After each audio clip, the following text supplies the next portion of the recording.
This episode of In Focus is being made possible through the support of First Bank Richmond, with 8 locations in Wayne County to serve you. First Bank Richmond, bank where you belong.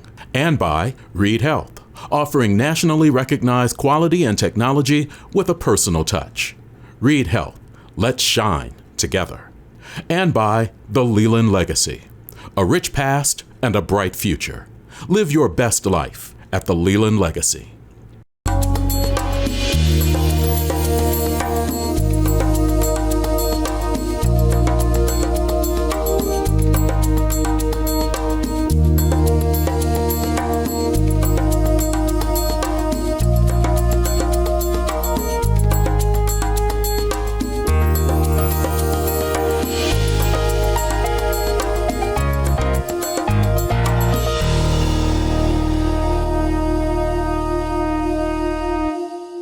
Hi, I'm Eric, Executive Director of Whitewater Community Television. Thank you very much for joining us for this week's In Focus on Whitewater Community Television's WGTV Channel 11. We're going to look back on some of the conversations that were held election night. Maybe you didn't get a chance to join us, or maybe you were tuning in and out. There were some great conversations that were held during our election coverage. And on this week's show, we get to hear from new Wayne County Commissioner Aaron Roberts, Wayne County Commissioner Jeff Plasterer, and Wayne County Council members Gary Saunders and Cathy Williams. They held conversations on election night with Jeff Carter and Marty Burgt, who were representing the Wayne County Area Chamber of Commerce. So we hope you enjoy these conversations on this week's In Focus on WGTV Channel 11. Let's go back to the table with Jeff and Marty and another guest, a first-time elected official. Congratulations, sir. It's great to have Aaron Roberts with us, County Commissioner. District 2. We were talking earlier with Representative Barrett that there seems to be a lot of momentum right now. And so you're stepping into, it feels like a county that is moving forward. What are you looking forward to in this newly elected position? I really believe that, like you said, I mean, we're at a really good spot, and we're working together with a lot of the communities. And one of my biggest things is when I visit people in the county, and I've spoke with those people in the smaller communities. I mean, they kind of feel left out because they feel like it's Wayne County government and Richmond government, and some of them don't feel like they're included in some of the conversations. But that has slowly changed here recently, and I want that to continue to change. I want Wayne County to work together. I want us all to come together because I believe if we work together as a full county and not as separate little areas or larger areas or wherever you may be, I really believe that we'll have more of an impact for Wayne County in the long run, and really be able to do something really great with Wayne County. I like this vision of unity in the county. I think one of the big pieces is just recently some of the matching money that went out to small municipalities, and we're seeing these beautiful playgrounds, basketball courts and such being built, pickleball courts, I think, in one community. And so it feels as if there's a wider focus for Wayne County. What do you see coming about in the next 4 years for you? Where do you want to kind of set your sight? Where do you want to see the areas for growth? What community needs are you hearing that you want to respond to? What's your vision? I think a lot of the community needs are our biggest issue is our declining population that continues, and it has for the last several years. Dramatically. And continually working on bringing industry in. I know the Wayne County Chamber, the EDC, the Tourism Bureau, I know they all work very hard on marketing Wayne County and working hard bringing businesses in and good paying jobs, not just a job, and that's something else, not just a job that you can go work, but you got to work 2 other part-time jobs to survive, and you can't raise your family. It's very important that when these jobs come in, that they're at a pay rate that you're able to work your job and raise your family and have a good life, but working together and moving forward and trying to get some jobs in that can take place so that we can stop the population drain, right? Yeah. And continually growing Wayne County. And I really believe our best days are ahead in Wayne County, bringing in some industry and some businesses and moving forward and working together. Again, my biggest thing through my whole time running is bringing everybody together on the same page, whether it be, for jobs or any other issue that we may be facing in Wayne County. We've been very blessed the last couple of years with some federal and state money that has come into our area that they've applied for and received. And like you said, it's not just helped for Wayne County or Richmond, but it's helped a lot of the smaller communities. I really appreciate the current commissioners and reaching out and involving those smaller communities and letting them know that, hey, we're trying to help everybody here. And I think that's a big key. And we'll be going through another process, hopefully, for more state funds. One of the challenges is that in the last round with Ready, much of the money went to areas that were growing and were not. And so how do we make the case that that East Central Indiana is not just worthy, but a good investment for the state of Indiana? Well, I think that we have a couple different cases that we can make. One, we have I-70 that runs right through the heart of Wayne County for transportation for any business that might need to transport their goods outside or to Wayne County. We have I-70 that runs straight through. Not only do we have I-70, but we have Indianapolis, we have Dayton, we have Cincinnati, we have Muncie, we have Fort Wayne, and Columbus, Ohio is not really that far either. I mean, when you look at it, all of these large cities, and we kind of sit right in the middle of those cities that I believe could benefit a large company that could come in and do some really good business. And even though our roads might not look real great right now, but we have 27 that runs through. We have State Road 1. We have US 40. We have a lot of state roads and interstate that runs through our county that just makes us very accessible for that. So transportation is clearly a key piece for businesses. I would say our cost of living, it's reasonable to live here. Yes. is another piece.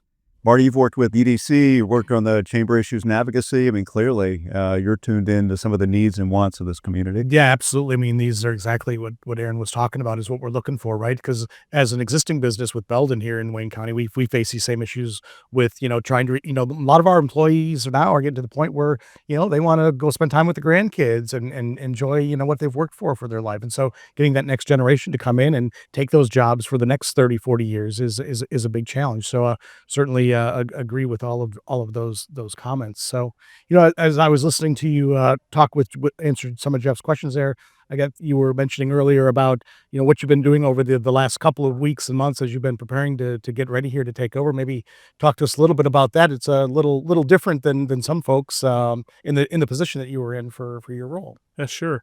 So being newly elected, I really felt like it's important to get to know the voters, get to know the people of Wayne County. And I know a lot of people. I retired last November after 25 years of law enforcement serving Wayne County in this community.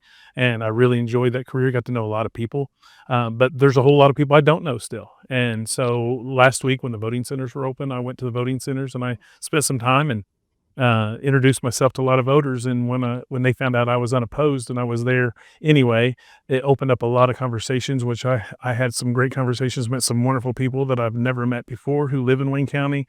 And just, it was really good. Today, I did the same thing. I hit all 8 voting centers today, spent a little time at each one of them, just greeting the voters, thanking them for voting and just trying to strike up some conversations. I love getting to know people and who they are and what they're about and what their needs are. Yeah, so it's kind of a unique position to be in, right? You're not out there asking for the vote, right? Right. You are, but you're, unopposed. So they gave you the opportunity to have different conversations with folks. Anything that struck you as you've been at the voting centers, either today or in the early voting, where you had some good conversations, or any particular themes or particular issues that came up that you thought, oh, that's something I need to think more about, or I want to work on that. That's a great idea. Honestly, the biggest issue is jobs and declining population. Okay. And some of the smaller communities just feeling kind of left out. And I think those are the biggest things that came up on the negative side. There's a lot of positive going on in our communities. There's a lot of positive going on in Wayne County. And I'm excited about that. And a lot of that is just the cost of living here, like you had mentioned. The cost of living in Wayne County is very affordable. And we're very fortunate to have that. And, a lot of those folks are very happy where we are with that. having that, having some of the businesses that are here Mhm. that have moved in and that are expanding, a lot of folks I talked to are very happy about that. I was able to talk to a lot of veterans that came out, and they really love that how we have just a good home feeling in Wayne County, and that's one reason why I've really fallen in love with Wayne County. I wasn't born here, I wasn't raised here. I've only lived here for about the last 26 years. But I have absolutely fallen in love with Wayne County, and I know this is like I told Jeff, I think our better days are even ahead. So Well, that's great. yeah. So you're talking about cost of living. So I recently heard that our cost of living is 16% lower than the national average. And often, I will see as an employer, I will see ads come through from like Kiplingers and others that Wayne County, Richmond is one of the top places for retirement. But the drain, right? The population drain and wanting younger folks, as Marty said, we have all of these companies that are coming in. If you go out to the industrial area on Western Wayne, right? These companies that are coming in, and I'll go to these the groundbreaking and good paying jobs, a lot of jobs. EDC is doing a fantastic job in bringing them in, but they're not living here, and so it's one to get the jobs, it's two to get the residents. What are our growing edges? What do we need to focus on in the county to have folks make this their home? Not their workplace. I mean, we want their workplace, but make this their home. Well, I really believe we have some great school systems within Wayne County. We're very fortunate with the different schools that we have. So I think that's a huge selling factor as far as raising your kids here. But I think one of the biggest hurdles is housing. I know housing has been a question and an issue for a little while, and not just housing, but ready to move in housing. When people look at moving here, they're not looking to necessarily to build a new home or wait, a year or year and a half, however long it may take to build a new home for them. But they want to see a house that's ready to move in, and a lot of them want that new house and ready to move in new house. And we need to figure out how we can get that accomplished. And I think that would really help change that and bring some folks in. So traditionally, it is on the developer to do the infrastructure and to build out a development. Often it's house by house, and you kind of build developments. For any of us that have gone towards Indianapolis and Carmel, Fishers, we're seeing developments go up, all in one kind of swoop, and then people come in and buy houses. We're in the middle here in Wayne County. So what's the role of government in helping to support and encourage development and helping developers, as well as then undergirding the free market? What's the role of government in that? I really feel the role of government is helping with the infrastructure, making sure that we have the water and the sewer, make sure we have the streets, the sidewalks, and all those things as needed for housing development. I think it's our responsibility to make sure that's available and ready to go. Because that's where the expense is. I mean, Right. as far as the first dollar expense, where you don't see anything, Right. right? You got to sink it in the ground, unfortunately. And we've got to work on make sure the infrastructure's there, and some of that needs to fall back on the developer. And because I don't think that it's county's or government responsibility to just pay the bill. I think it needs to be helped because if you're building homes and you're making money, some of that needs to be offset a little bit. But I believe government can help getting the infrastructure started and getting it going, making sure it's there, make sure it's ready to go so that houses can be built. Yep, these are all good points, and I've got this firsthand, right? So, hiring new engineers at Belden all the time, right? I was just talking to the mayor a few moments ago in the hallway. My latest graduate that I hired from Purdue started here in September. They don't live in Richmond, right? Because they could not find suitable housing or what they were looking for, or that would meet their needs, and so they're living in Indianapolis and making that commute to Richmond. So exactly to your point, Jeff, is we need to do something to help support that here, and whether it's market rate apartments for these young professionals that are moving in, that can be in the city center or close to walking for restaurants and shopping and those sort of things, or even the first time home owner that wants that first home that's reasonably priced but ready to go. These are key issues for us here in Wayne County. Yep, I agree. Well, and with the construction of I-70, maybe that will detour them from wanting to drive back and forth every. Certainly detours me. See, there's a good thing here, maybe, right?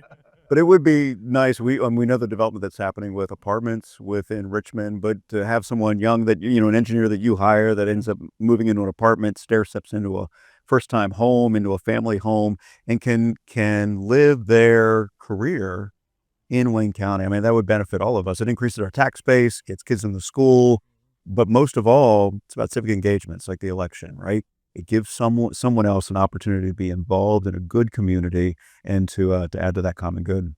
Yeah, and I it's a bit of a chicken and an egg, I guess, at some points. But having those young professionals here, they meet other young professionals, they get roots in the community, they have families, and we continue to prosper, right? So these are all things that we want to see as business owners and as people in our community.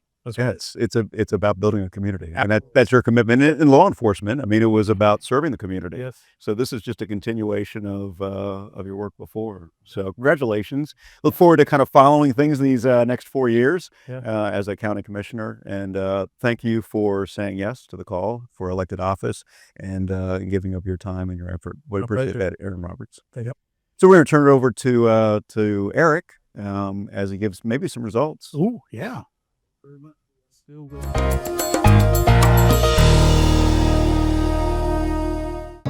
Let's shine by seeing the best in all of us and by looking out for everyone's well-being. Let's shine by staying true to ourselves while surging toward the future. Let's shine with the best care possible and by treating you here, right in your hometown. Let's look out for each other. Let's stay healthy. Let's shine together.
SmartHub is a web and mobile app that allows you to do business with us like never before. You can manage your account, view and pay your bill, monitor your uses 24/7, report outages, and receive important notices, all in the palm of your hand. You will be able to save time and money with features like paperless billing, auto pay, and much more. For more details on SmartHub, visit us online. Presented by Richmond Power and Light, your locally owned electric utility, building Richmond a better tomorrow.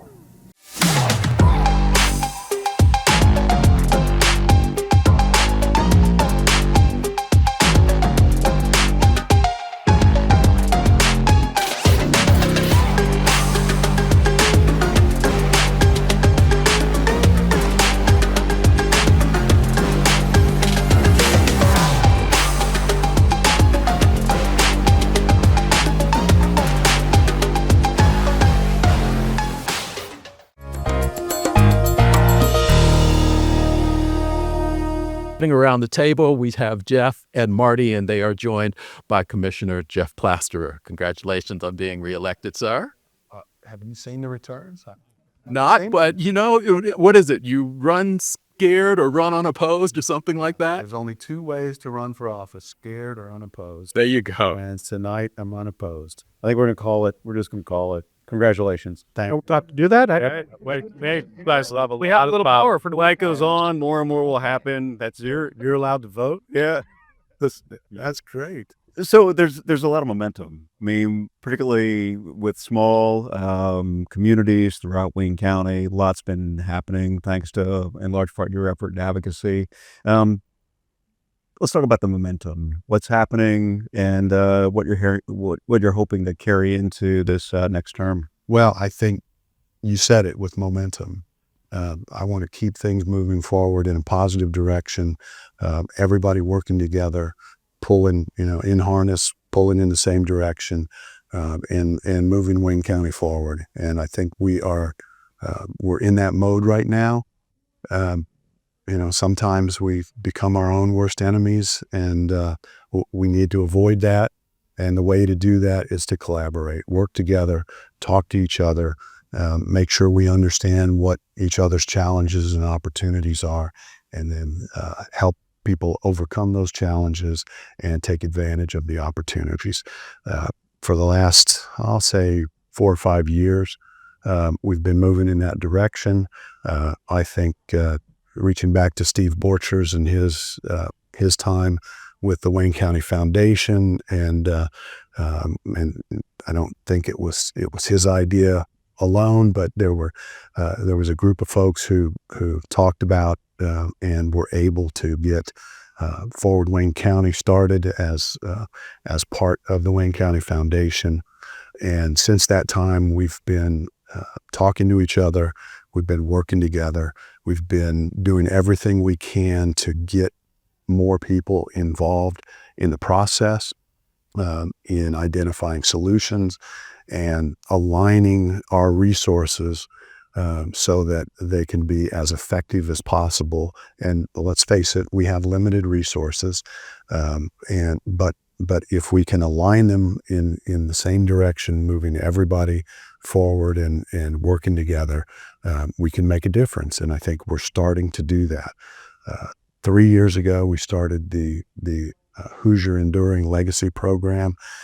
The county got together with the city and a whole slew of partners in organizations, the Economic Development Corporation, the Chamber of Commerce, the Wayne County Foundation, the Tourism Bureau, a lot of private individuals, but the schools, the universities, everybody coming together, devising a plan on how we're going to spend our American Rescue Plan money in the most effective way possible. I think pretty much everybody agrees that was a once in a lifetime or once in a generation kind of event.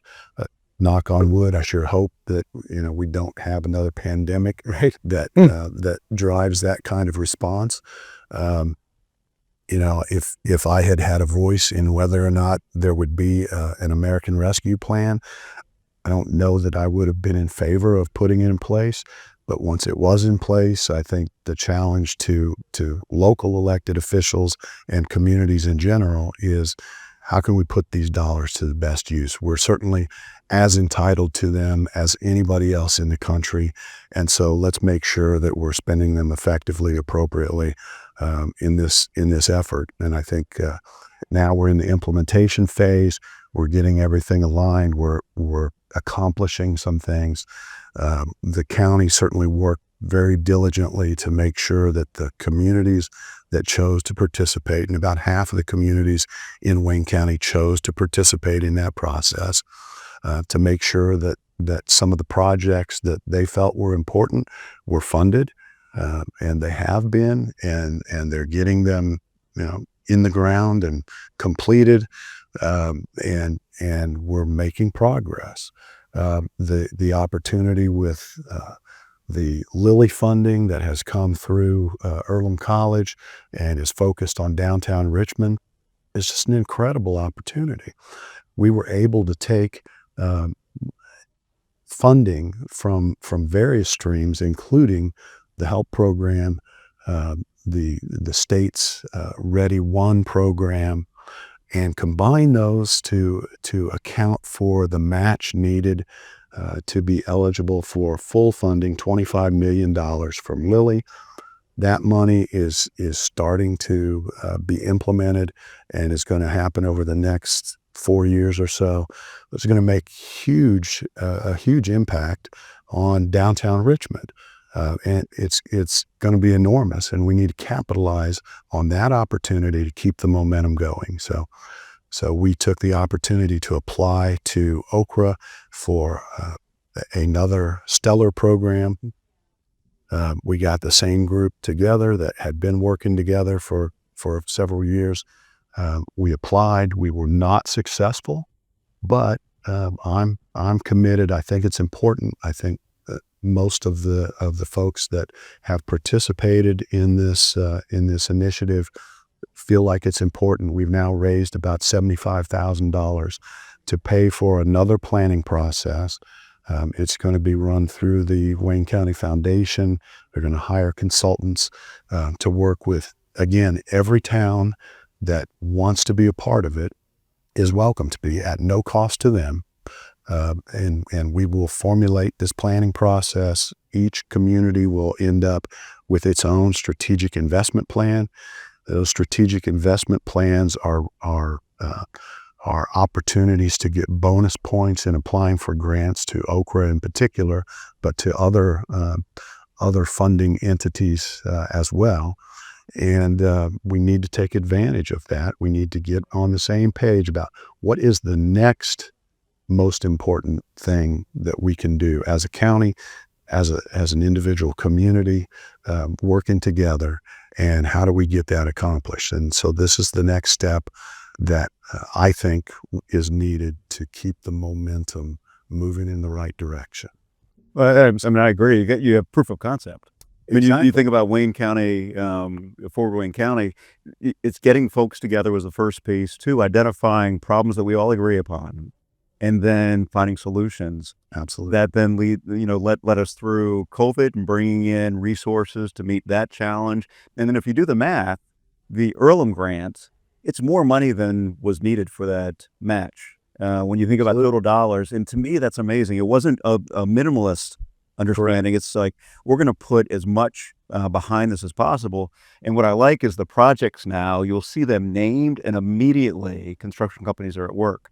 So my hope is folks are seeing momentum, not just hearing about it, but seeing it in the small communities. And Jeff, you've been a huge advocate for the small communities in Wayne County. Absolutely. And we were talking about this earlier, the pickleball courts and basketball courts and the small communities that could never dream of having some of these playgrounds, and yet playgrounds that would be the envy of any other community. Agreed. So how do we get even greater buy-in? I mean, today's all about civic engagement, right? We want to see Correct. those levels of participation up on voting, but it's not just on election day. How do we Correct. continue with that momentum, drawing folks together as a community to be involved in our common future?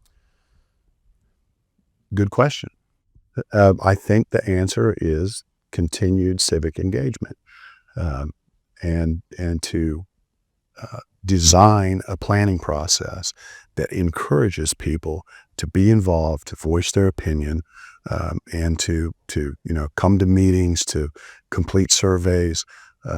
Let your town and your county elected representatives know what you think is important. When we put these plans together, it's, even though, for example, the commissioners and the county council had a significant role in deciding, okay, now that we have to allocate the money, here's how much we have. Are there other resources we can bring into this to help pay for some of the things that ARPA dollars might not pay? But in terms of the planning process, I just have my voice as anybody else has the opportunity to voice their opinion. And we want to take all of those voices into account. Now, one of the challenges that we face, and it's difficult to describe this fully to people who haven't had any experience in government operations, but there are different funding streams that are available to pay for different things. And so we may not have the opportunity to commit ongoing resources to a particular project or idea.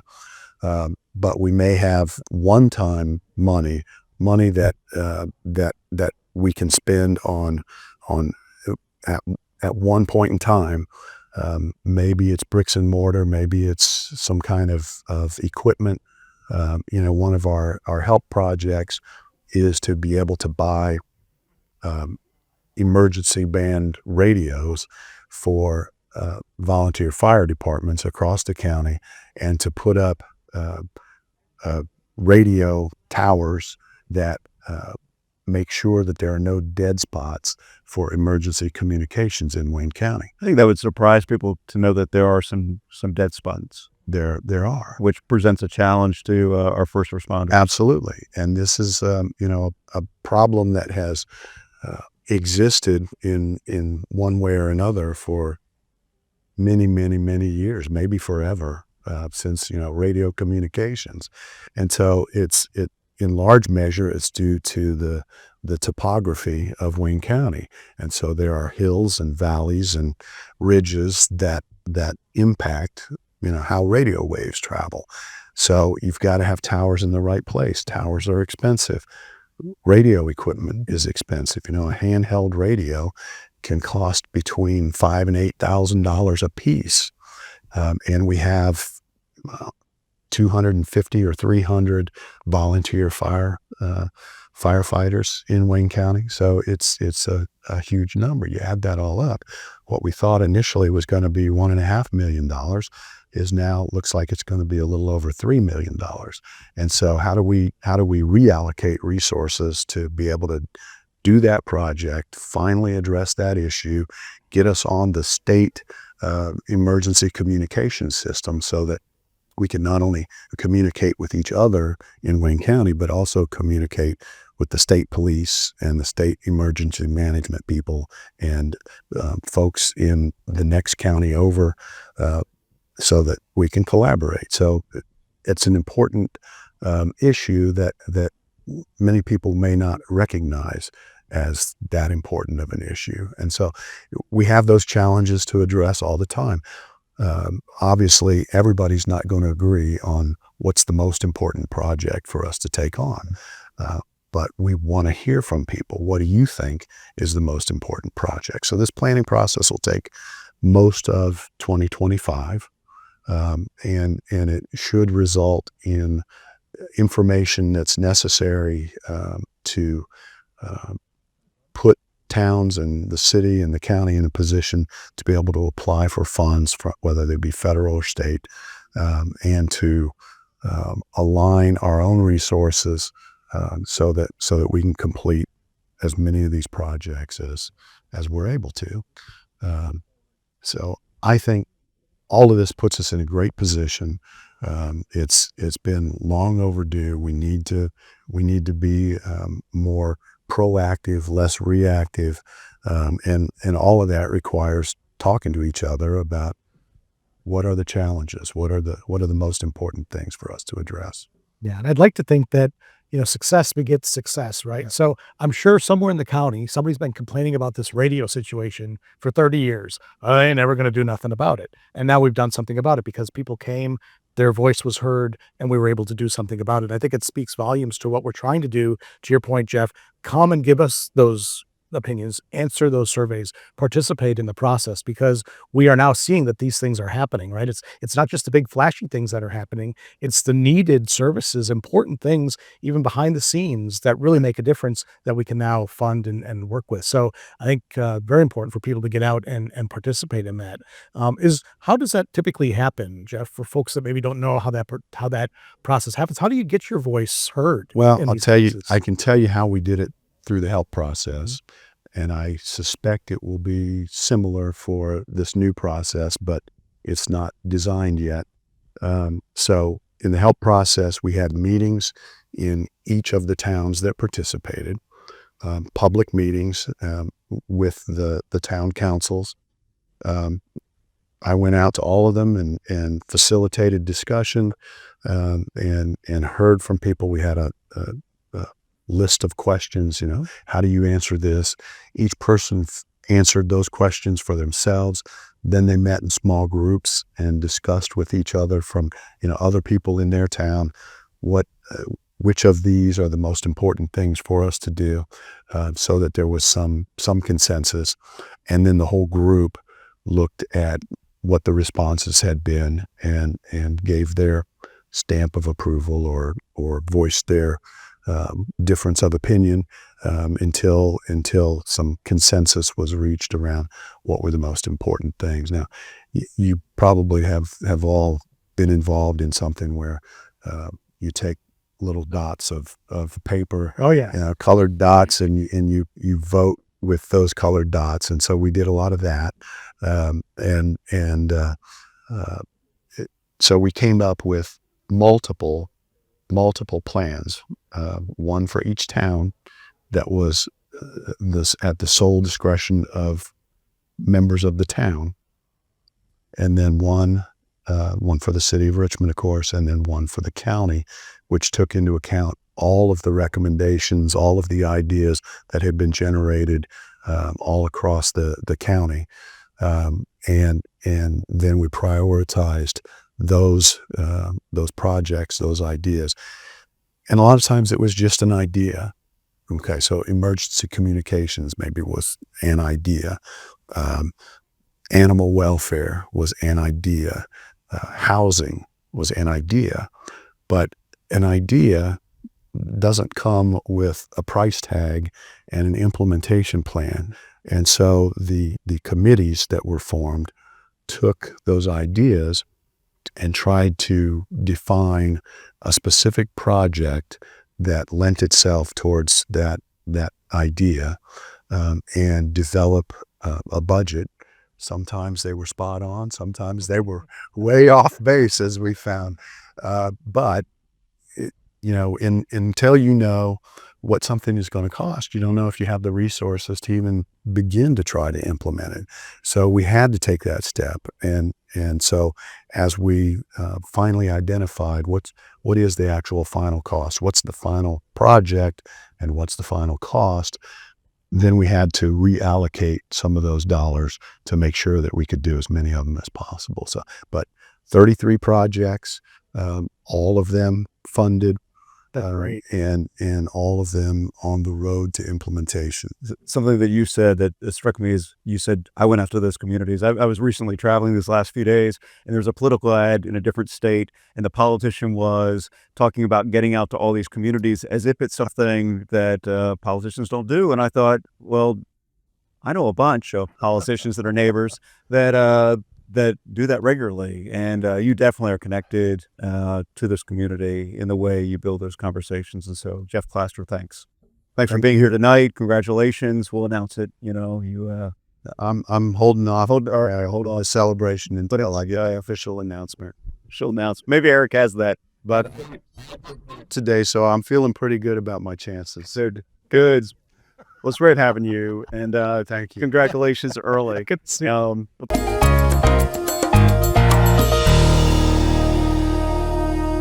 There's nothing like a beautiful day and an early morning tea time. A great experience begins with one swing. Managing finances with First Bank Richmond is just as effortless. Drive after drive, hole after hole, my game is on course.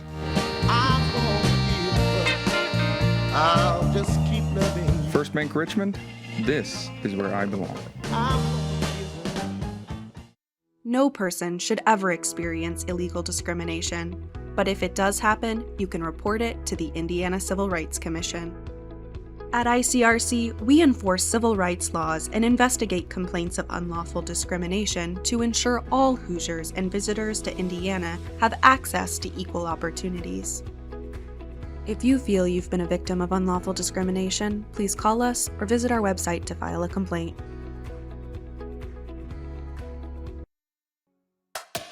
At Richmond Power and Light, we're dedicated to serving our community and restoring power during storms, no matter the time or day. We understand that losing power is inconvenient and frustrating, which is why we offer the quickest and easiest way to report an outage through SmartHub or by calling. Stay informed about the latest outage updates by following us on Facebook. Trust Richmond Power and Light to provide you with reliable and efficient service.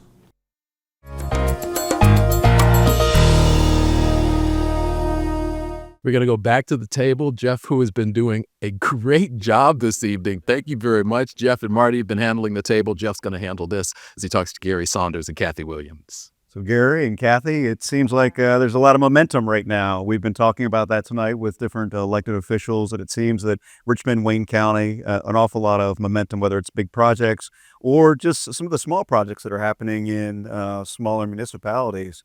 So let's talk about the future. What do you see in the future as you continue in service? Go ahead, Cathy. Yeah, I know one thing that's coming down the pike for the county and for the residents here is road funding. That's going to be a huge problem, and the legislature, I think, are taking that under their wing this session to see what can we do about road funding. And I have to say this officially from me, I think we have the best roads in Indiana here in Wayne County. And if you don't think so, then you go to some of the other counties. Not to put them down, but our people do a great job here. And I think council prior to us, and hopefully we have done a good job too in helping to fund, to help fund those roads and the money we get from the state and so forth. So I know that's going to be a major thing coming down the pike. What do you think, Gary? With we're selling less gasoline now, so we're going to have less gasoline tax to fund the highway department. And of course, as a county, we've put several dollars into the highway department, other than gasoline tax. Ever since I've been on council, we've helped fund that, and so we've helped that. That's one reason we have, like Cathy says, we have the best roads. County roads in the state of Indiana, as far as I'm concerned. Like, I travel other counties and I know how bad they are. So, but that's going to be the biggest, one of the biggest things. And then the issue with property taxes. Everybody wants to lower the property tax or do away with the income tax. It takes that money to support the government. The projects that people demand from county government, it's got to be funded somehow or other. Now, I'll have to say property taxes do hurt some people, because I've got a customer that told me $40 an acre taxes, real estate taxes. It's $40 an acre. And then another customer told they cash rent the farm, and 33% of the cash rent they receive goes for taxes. So it basically, it's not a property tax. Real estate tax is not a fair tax, because homeowners are locked in at 1%, business is 3%, farms is 2% cap. So it's not spread out equally. But the cost comes out of the homeowners for schools and all that. So we've got to figure out some way. And of course, it's going to be the legislature that has to do it. But Well, I think you said something that's important. At first you said government, and then you talked about schools, first responders. Yeah. I mean, many of the services that we enjoy comes from the tax base and support. And so you got to find balance. You got to find balance. Roads, I-70, there's a bit of a work project going on I-70, right? An expansion of I-70 all the way from Indy to the Ohio line. Hopefully it means more folks will be coming out this direction, making Wayne County their home. How do we, they're already working here, how do we attract more folks to enjoy the life that we have here in Wayne County? That's $1 million question. It is $1 million. Yeah, it has it here. It's a great night for it, right? How do we, because folks are working here, they're not living here. I mean, and so how do we entice more folks to live in Wayne County? I think part of the problem is housing. We don't have the housing that people really want, like to work at the hospital and make maybe above average wage. They want a little nicer place to live, whether it's an apartment or a home to own. And but housing is a big issue, and all the studies that's been done the last 2-3 years, it comes up we need more housing. Need more housing? And of course, we we're paying people to move here that could work remotely. Mhm. So That's been a very successful program to incentivize folks to work here because of the low cost of living. They can be remote workers and make this their home. But you're right; we need housing. to find the right house, home that satisfies those people, and in the school districts too, makes a difference. Second piece. So we need good, strong schools. What else do we need, Kathy? I think we also need a lot more like events. So we have the schools and they have things at the schools. But if you look at some of the other cities, they have big community centers where the kids have ice skating and soccer and all of these things. So if we had someplace like that, because if you move here and you've got kids, which most of the working people that we want to come have kids, what are they going to do when school's out? What is there to go and do? Well, not everybody's going to go shopping. So what else is there to do on the weekends and evenings? And not everything is school related. There are all the clubs that maybe kids don't make the school team, but they can make the team over here at the club. And I think things like that would be a big help, and just having that big community center or something like that. I think that would help. I don't know. I know the EDC and the Chamber of Commerce, everybody's working towards what can we do to better Richmond. Just like the Parks Department is going to have the zip line down along the gorge, and that's going to be wonderful. But until then, even coming up the gorge and you're going downtown, what's there? What is there to see and what is there to do? And do we have the quaint little shops where you can sit out under the umbrella and have a coffee or a latte or whatever? Working on all those type of things, because a lot of people maybe wouldn't do the shopping, but they're just there to people watch. But you got to have some place to sit to do that you're comfortable. And this is a cool spot. So if you go to some of these other cities that do well at that thing, at least to me, that would entice me. And then, the bigger shopping, I know Target and other people have gone from here, but maybe we could get them back. That would be a good thing. There's always the talk of Target coming back. One of the things I moved here from a large suburban area, and one of the pieces that I enjoy is that you don't have all the big box stores. Yes. And it just means that there's a little slower pace, which I enjoy in Wayne County. I also, in that community, from my time living there, they went from a desolate Main Street to a Main Street USA, having that name, and pedestrian walkways and bike paths and restaurants and sitting out and getting coffee and just watching people go by, as well as then the different events. It's key. Some of that's happening in Cambridge City. And so the projects in Cambridge City, it's been really positive. If you want to get your antiques, that's a great place to go. You can go on all of 40. Was it the third or fourth weekend in August? And you've got a huge yard sale. Yep. 40 yard sale that goes on yearly. But Kathy, you're talking about having regular events, not just in Richmond, but throughout the county. Yes. So that folks make this their home. Right. Whether they work in Richmond and live in Centerville or Cambridge or Fountain City, or vice versa, they live in Richmond and work in those areas. We have a lot going on in Wayne County. We just need to maybe put the polish on the apple. I don't know if that's a good way to put it. If we can do that with some of these things, we certainly have the areas to do that. And the businesses coming in, can we network off of those, and what can we do, with those type of things? And I've thought for a long time we're like the pet food capital of the world here in Wayne County. So some cities you'll see pigs on the corners and horses. Why don't we have dogs? How about the dogs on the corners, and maybe the statues? You're not talking about having dogs in court, but have the statues. Yeah. I'm a part of higher ed.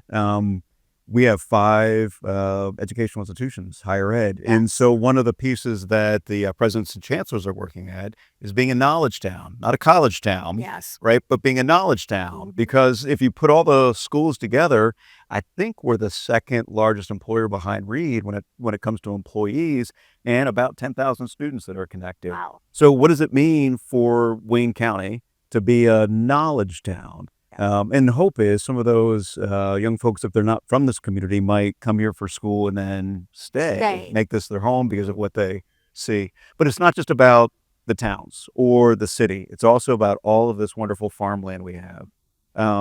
Two challenges.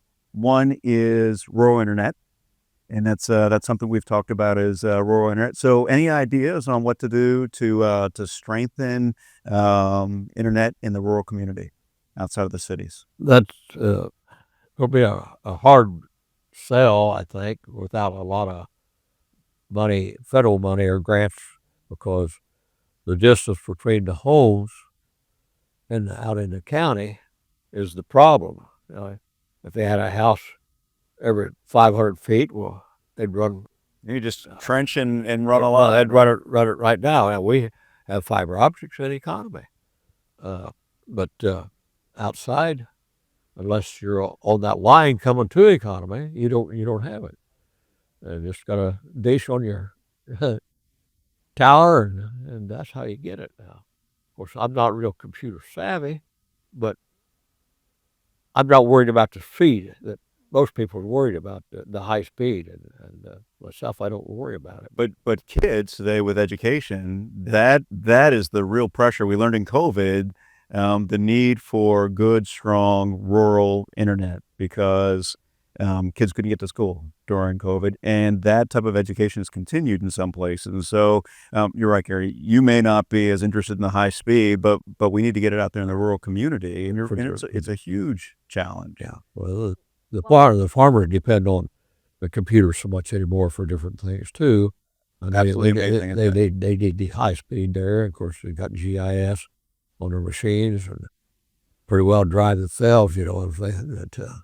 I was in a large piece of farming apparatus, cedar, and it felt like I was in the front of an airplane with all electronics and such. So farming has really changed over the years. Where does the rural farmland fall into your work with the council? Because it's not just about cities, right? No, it's not about cities. I mean, of course, a lot of our tax base comes out of the townships where they are farmers. I mean, that's where we're picking up a lot of our tax base. And then, of course, we have a large Amish community coming in. Of course, they have their own schools. And I think they go to the 8th grade or something like that. But it's amazing. I would use a calculator, figure somebody's bill up. They'd have it figured in their head before I got it figured up on the calculator. So they're learning. And but we got to get our kids. They don't know cursive anymore, and it's just sometimes you wonder where we're actually headed. I mean, the computer goes down there, we're lost today. You know what I'm saying? We are pretty dependent on these things, our cell phones and such. And what did we do before we had them? So.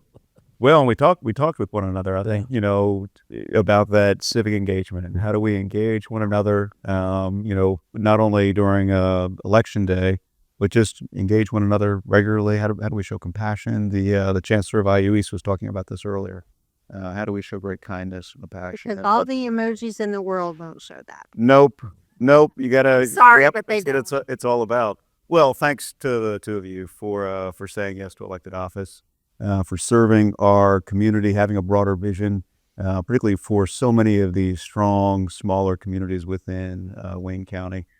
Cathy, Gary, it's great to talk with you. I'm going to turn things back to Eric, and hopefully, if the results. Well, Mike, excuse me, I might add, but ARFA money have done a lot for the small communities, just like economy. We've got a brand new playground. You got a beautiful playground in economy. So to be dedicated Saturday. Oh, is it going to be your playground in economy? Is there to be dedicated? Right? Yeah, ribbon cutting is to be Saturday. The note about that, and then I am going to throw it over to Eric, but the note about that is it gives such a sense of pride and accomplishment to a small community like economy, which is if we think about our common good, how do we build civic pride and connection? I think it's through so many of these small this be the kids, right? And the Likewise, like that. So well done. Can I add one last thing? Thank you to all the veterans for everything you've done for us, because we wouldn't be sitting here today as hopefully elected officials without you and all the service and the sacrifices you made for us. So thank you. Thanks, Cathy. My dad's one of them. So my dad. So thanks so much. Thanks to the two of you. Thanks for watching this week's In Focus on Whitewater Community Television's WGTV Channel 11. As we head out, there are some things happening over the next couple of weeks that we want to remind you of. The first one is actually outside of Wayne County. There is a holiday bazaar. There's a lot of bazaars this time of year. This one is hosted by the Union County Extension Homemakers. It's happening this Saturday from 9 till 4 at Union County High School, 410 Patriot Boulevard in Liberty, Indiana. Free admission, door prizes, a lot of fun. Enjoy the holidays. Whitewater Community Television's offices and studios will be closed on Thanksgiving, November 28th, as well as Friday the 29th. We will reopen at 8:30 on Monday, December 2nd. There's a lively arts concert coming up on Friday, December 6th at 7 p.m. It is a holiday concert and sing-along with the IU East Richmond Chorale. It's a combination choir that's going to be taking place. You can find that happening in the community room at Friends Fellowship Community. Again, that's Friday, December 6th at 7 p.m. Richmond Civic Theater is having a holiday open house also on Friday, December 6th from 6 to 8 p.m. There'll be cookies and hot chocolate, a tree lighting at 6:30, children's chorus singers, and you can get your picture taken with Santa Claus at 7 o'clock. That's the same night as the Richmond Parade, so it'll be very, very busy in downtown Richmond. The Eastern Indiana Gem and Geological Society's Christmas Bazaar is taking place on Saturday, December 7th from 9 to 5 and Sunday, December 8th from 10 till 3. Normally these things happen Friday, Saturday. This one is Saturday, Sunday. Again, Saturday, December 7th from 9 to 5, Sunday, December 8th from 10 till 3. It's being held at the Eastern Indiana Gem and Geological Society, 5199 West National Road in Centerville. This is a cash-only event that is open to the public.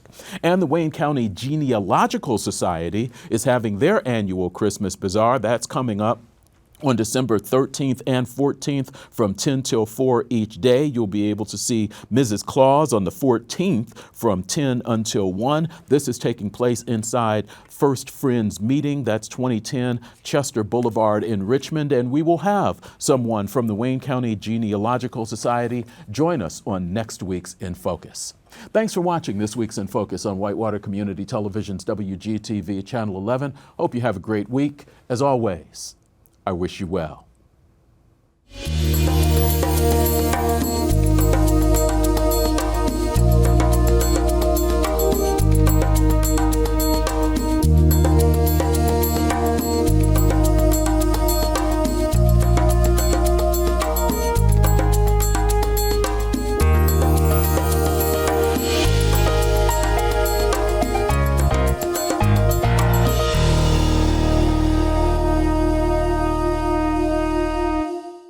This episode of In Focus has been made possible through the support of First Bank Richmond, with 8 locations in Wayne County to serve you.